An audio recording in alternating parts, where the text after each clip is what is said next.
Hey, this is Aaron, And this is Kristin. and this is the Drive Mode Show. That Let's do sound it. funky enough? Drive Mode Show. Oh, wow. I didn't know you could speak that deeply. No? No. No.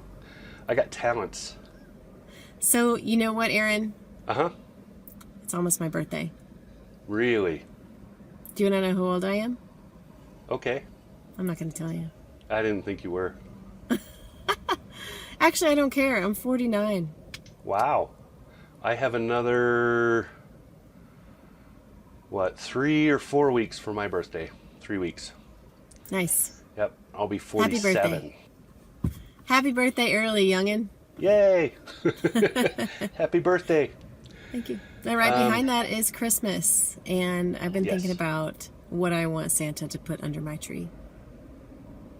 Although, technically, these vehicles won't fit under the tree. No, well, depends on the size of the tree. My tree is not that big. If you're talking like the tree they put up every year at the White House, these will fit. Or in Times Square or wherever they Right. put the other big trees. Okay, so these are our probably not attainable, but if we somehow won the lottery and blew it all on one car, maybe. I mean, Yes. in my case, that might not be the case. I might be able to Okay. buy my whole list.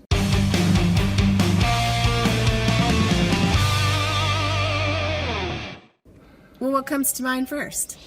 So my all-time favorite car is a Citroen 2 Chevaux. Okay. CCV. And I like the way you said that. Say it again. 2 Chevaux. It literally means 2 horses. Yep. So, Je parle un peu français, mais non très bien. I thought you were Italian. I am. Sono italiano anche. Jeez. So, I'm very Nord. Oh. So I love that little car. It's really quirky. It's lots of fun. And it's actually attainable, so I don't know that it qualifies for our list here because you could buy a fully restored one for under $20,000. But they're just so cool. I drove one in Germany years ago, and I drove actually twice, 2 different occasions.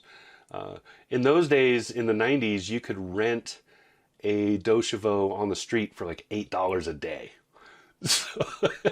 So I'm assuming it had more than 2 horsepower, even though it's called 2 Chevaux. It's called 2 Chevaux because it was literally designed to replace a 2-horse cart.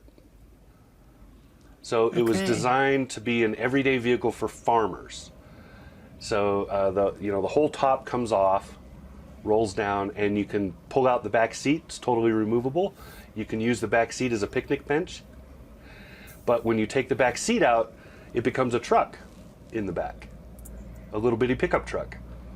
And That is interesting. then Citroen designed the suspension so that it's this extremely spring-loaded suspension. They designed it so that you could put a basket of eggs in the seat next to you and drive through a fresh plowed field and not break a single egg. So it You could really do know this a lot whole thing. about this vehicle. It's a wonderful car. I've got 3-4 books on it. I've watched, yeah. Great little car.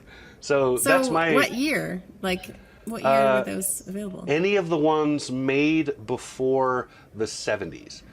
So they made them worldwide. It's one of the most produced cars in the world. I believe it still had more production than the Toyota Camry has at this point. And they made it in many variations. I want the standard cabriolet style, but I would take any of them. Any 2 Chevaux will do. Yeah, I'll take the box truck conversions, any of it. I don't care. That sounds like a song. Any 2 Chevaux will do. And when you see one, you know exactly what it is. Most people think it's a Volkswagen Bug copy, but it's actually the other way around. The car was designed before the war, before World War II.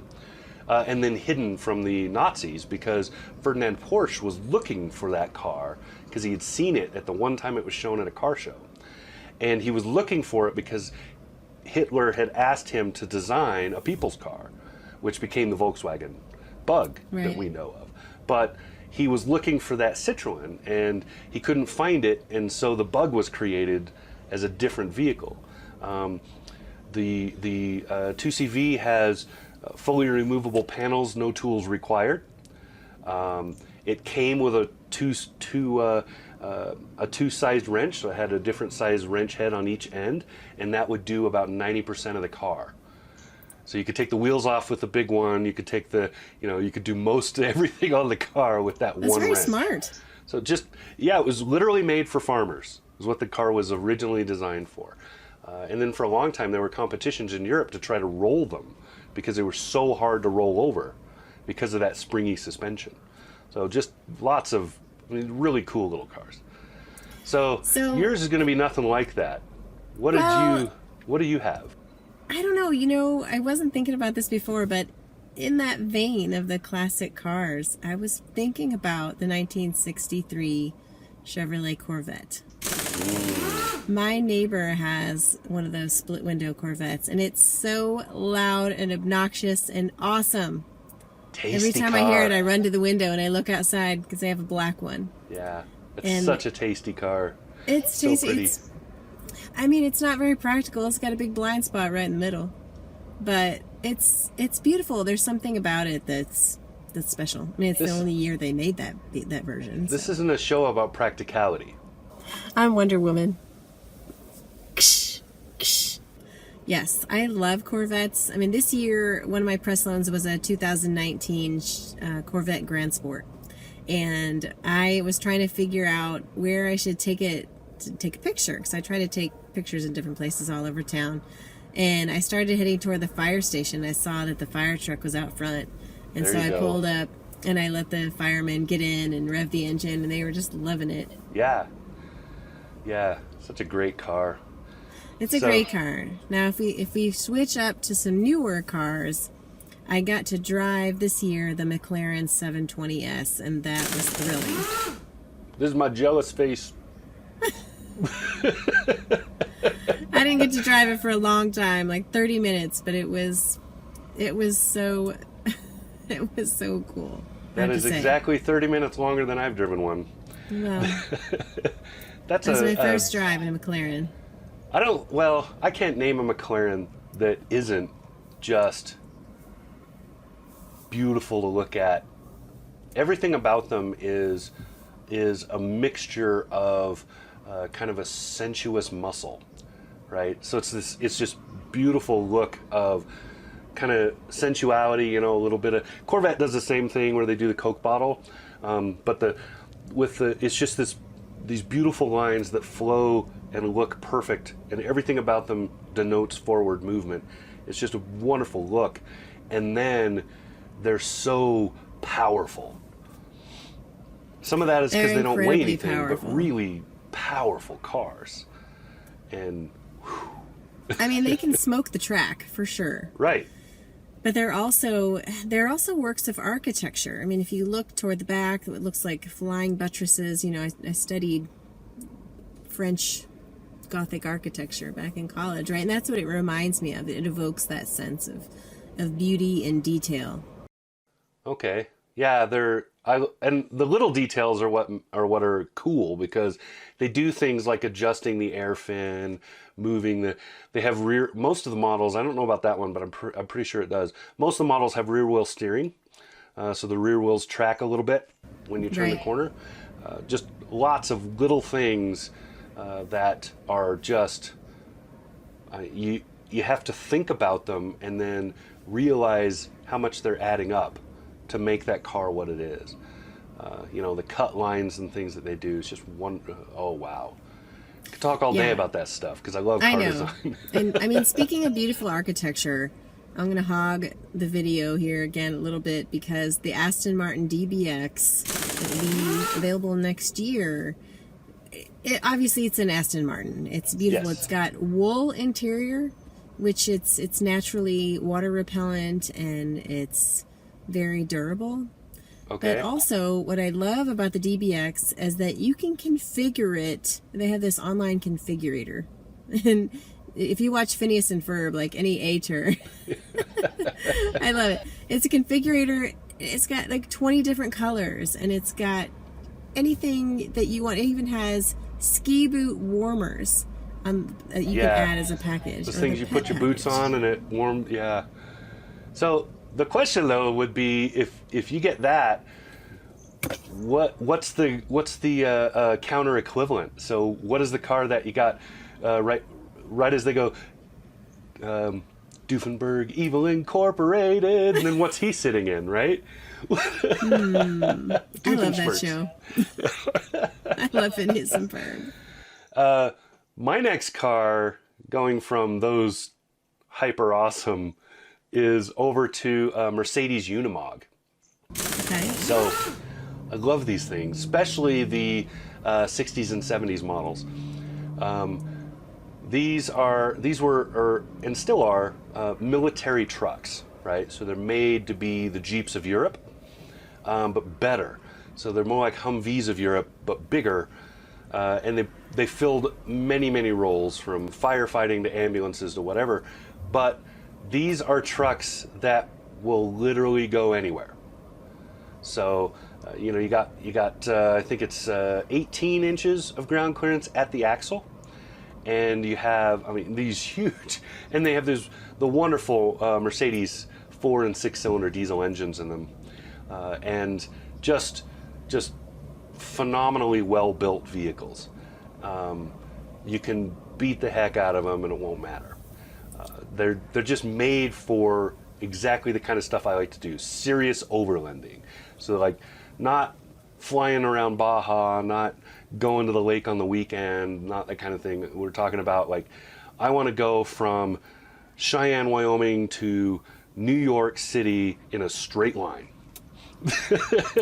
It is easy to see what our preferences are here. You like a car that you can beat the heck out of. I like, that's true of a lot of stuff. I don't buy expensive sunglasses because I'm going to break them. Same. So I might as well buy the $5 ones, because I'll be lucky to get a couple weeks out of the things. I'm dreaming of an expensive sports car. All right, so we can talk about, starting the new year. I'm excited about what's to come. And I'm excited about the cars I'm going to be driving. And we'll be in the same place at the same time at the Chicago Auto Show. Yeah, that'll be a lot of fun. That's coming in February. Yes. I have a winter driving event right before that. I believe it's right before that. It might be right after that, but it's inside of a week. So this will be my third year doing that, where we go off-road in snow and on frozen lakes. I can't wait to see your video. Colorado. Tons of fun. Chicago's a great show though, and we'll have time to be together to do like an actual video like this with the two of us. I won't have to like splice it together to make it side by side. And I'm not sure what's going to be at the show yet this year. I haven't seen anything yet. There's usually no big unveils, but there's cool stuff. Yeah, I love auto show. Obviously we're car enthusiasts, right? So we love the auto shows, but it's been interesting to see, what the automakers are doing about auto shows and how they're going to respond this year. What they're going to do with their budgets. Well, and what's going to happen with the Detroit show moving to June? That's the one that's what's going to have the biggest impact this year. Normally the Detroit show is where a lot of automakers launch lots of, especially trucks, SUVs, all the Detroit stuff, right? That's been a favorite show for launch. And other vehicles, Acura NSX launched there. Lots of launches have happened at the Detroit show, and now it's moved to June, which is after most everybody has announced everything. Right. By that point. And so it'll be interesting to see the dynamic, how that changes shows like Chicago and New York. Right.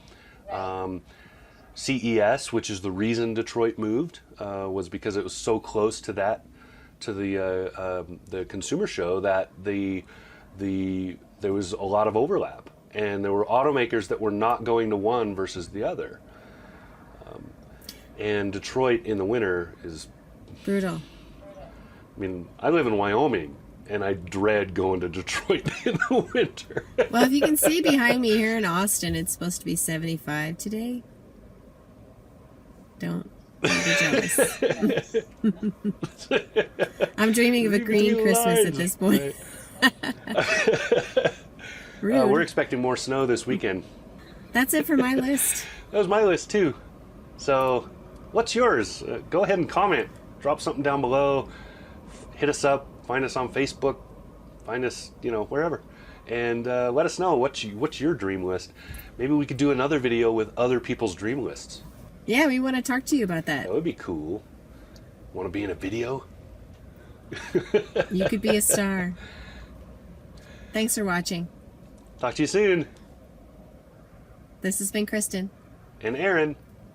And this is Drive Mode Show. Drive Mode Show.